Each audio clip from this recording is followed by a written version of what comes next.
Isang magandang oras po sa ating lahat mga kaibigan. Ito pa rin si Kuya Tonos na patuloy nating mga kasama sa mga pagbibigay ng mga advices, mga pagpapaalala sa atin. Kumusta po kayo dyan? Nabubulol tayo dahil hindi tayo originally Tagalog. Tayo po ay isang waray-waray. Kaya ganun lang lamang tayong magsalita ng Tagalog, hindi tayo sabing bihasaan. Kasi kung ano talagang kinagis na natin, yan talaga ang masasanayan natin. Ngayong oras na ito, gusto ko lang i-share sa inyo ang isang talata mula sa banal na kasulatan na kung saan matatagpuan natin dito sa Kawikaan chapter Kapitulo 30, 30. Versikulo 7 hanggang 9. Dito po matatagpuan natin ang dalawang kahilingan ng isang tao, isang makadiyos na tao na kung saan na-bless talaga ako sa mga sinabi niya dito. Kasi sabi niya na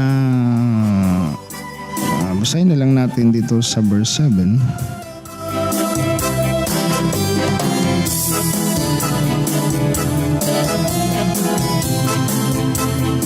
Ito po ang sabi niya. Meron kayo diyan mga Biblia. Pakibukas lang po sa Kawikaan Kapitulo 30 versikulo 7 hanggang 9. Ito po yung sinabi niya. Talagang maganda yung makakakuha tayo dito ng isang magandang aral. Sabi niya, Diyos ko, may hilingin akong dalawang bagay bago ako mamatay. Sa verse 7 po yan. Sabi dito, Diyos ko, may hilingin akong dalawang bagay bago ako mamatay. Huwag akong hayaang maging sinungaling. Huwag mo akong payamanin o paghirapin. Sapat na pagkain lamang ang ibigay mo sa akin. Pagdating po sa verse 9, baka kung malagana ako ay masasabi kong hindi na kita kailangan. Baka naman kung maghirap ako ay matutong magnakaw at pangalan mo ay malapastangan.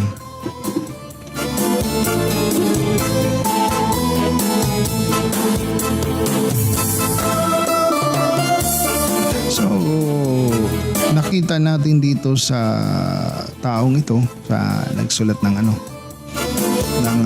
kawikaan, na maganda talaga yung sinabi niya dito.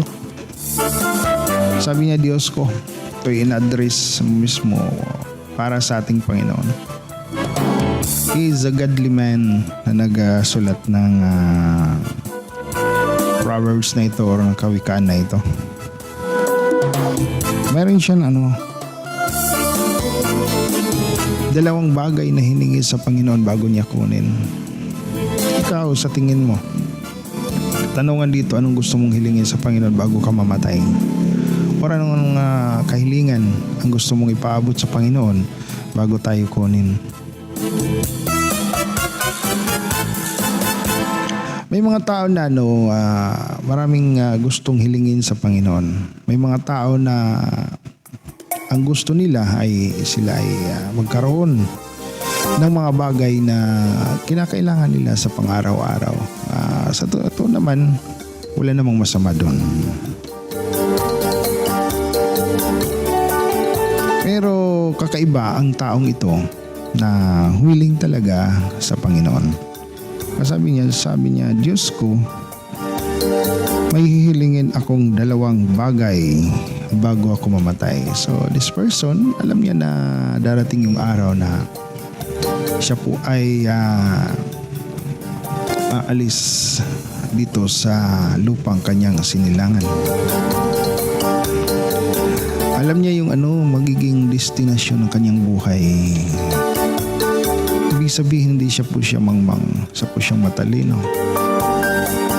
Kasi ang taong matalino talaga, he knows anong mangyayari sa mga hinaharap. Makikita naman kasi natin sa ating paligid na time will come na makikita nating kaibigan, kakilala, kabarangay na pumanaw na umuwi na sa ating Panginoon.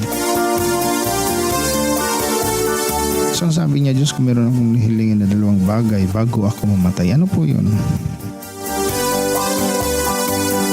Huwag akong hayaang maging sinungaling. Kasi alam naman natin na ang father of lies, ang ama ng kasinungalingan ay mismo ang dyablo.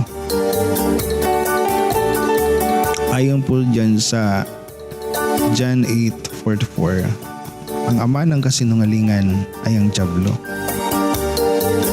Kaya sabi niya dito, wag mo kaya. Kasi ano na yan sa tao, nature, kalikasan na ng tao ang magsinungaling.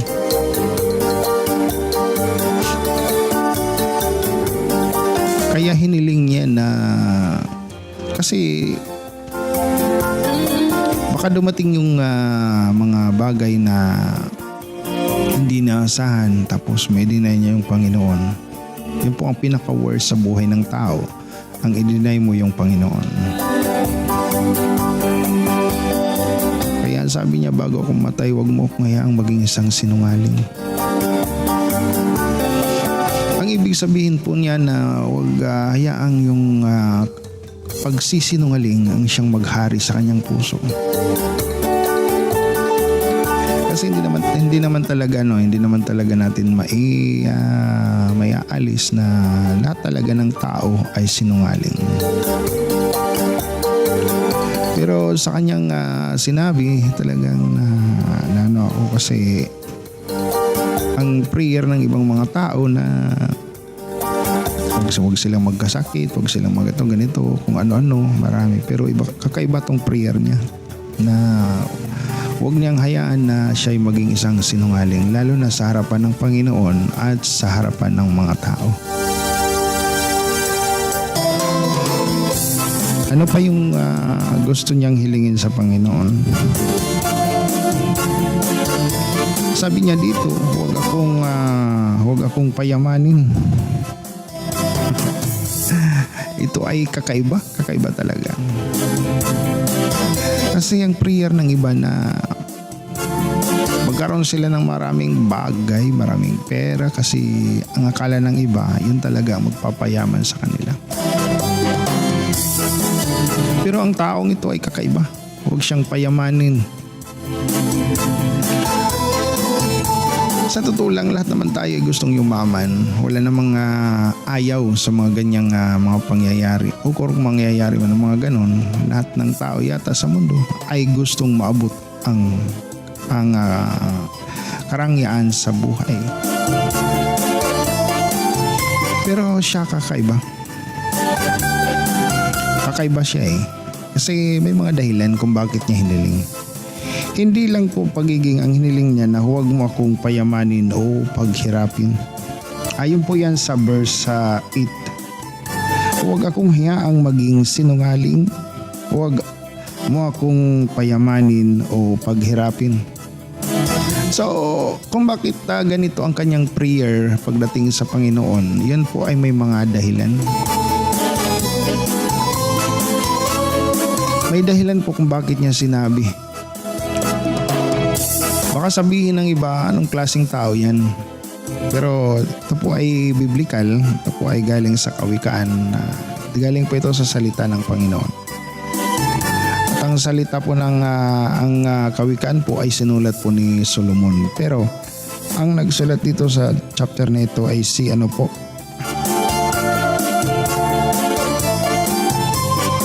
si Agor po. Si Agor na anak ni Jackie. Sila po ay taga Masa. At ito po ay sinabi niya kay kina Itiel at Ukal.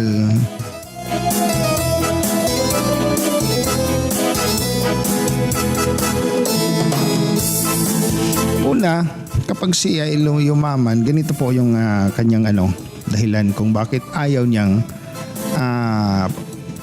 maging isang mayaman talaga, mayaman na mayaman.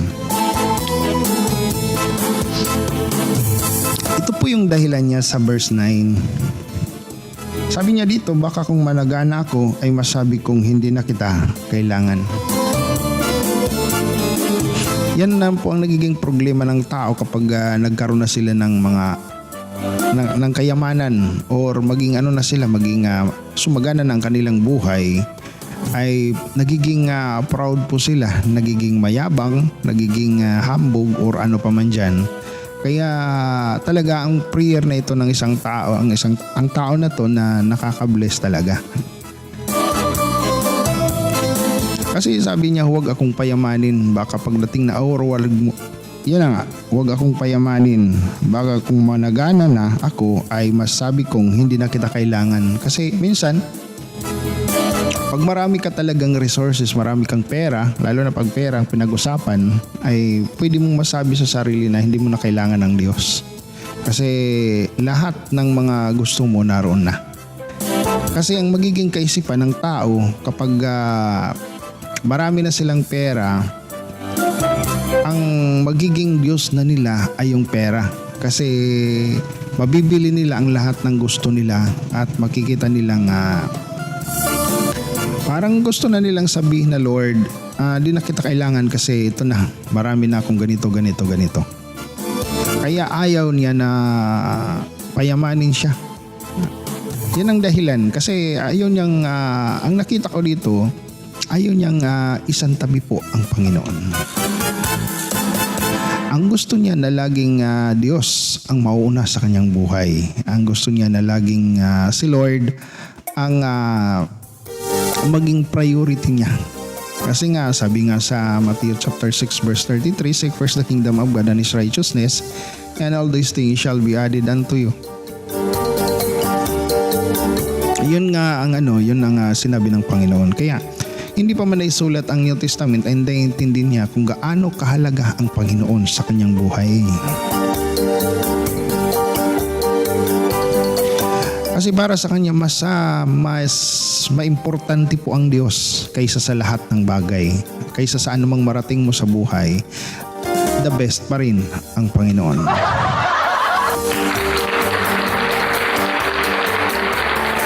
Nagkamali lang po si Kuya Tons ng pagpindot.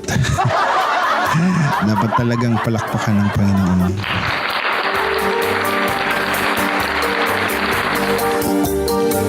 Napakaganda po ng kaya one of my prayer na hindi ko naman sinabing huwag mong payamanin. Ang gusto ko lang sabihin sa Panginoon na let your will be done.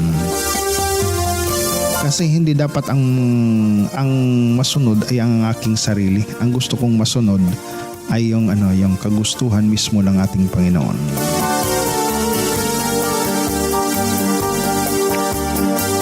Kaya nga kasi minsan pag mayaman ka na talaga, pwede mong masabi, Lord, na hindi kayo maman dahil sa Panginoon. Kaya naging ka na.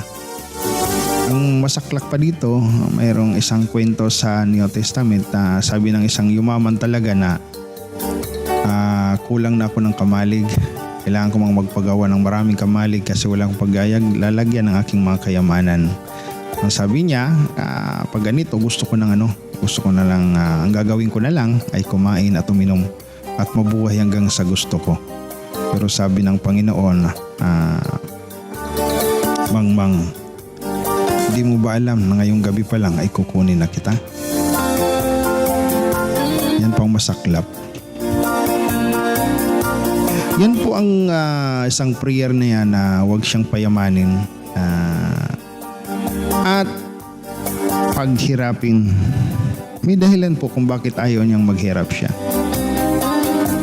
Kasi naman wala talagang gusto rin na mas marami pang may gusto na yumaman kaysa maghirap. Meron din siyang dahilan kung bakit ayaw niyang maghirap siya. Kasi sabi niya dito, baka naman kung maghirap ako'y matutong magnakaw. Yan po ang nagiging tendency minsan ng kaisipan na Lalo na pag dumarating yung mga time na parang wala ka nang malalapitan, parang gulong-gulo na yung kaisipan na wala ka talaga. Tapos excuse me po. Wala ka na talaga, tapos parang maraming pumapasok sa isipan mo na ganito hanggang sa nauuwi talaga sa pagnanakaw. Ang ganito pong gawain ay hindi po exempted ang mga godly man. Kasi nandito pa tayo sa mundong ibabaw na ito, so may tendency talaga na pag maghirap ka, maski sabihin pa natin na malapit ka sa Panginoon, malaking pananampalataya, darating talaga pag sinubok tayo, talagang may tendency talaga na magnakaw.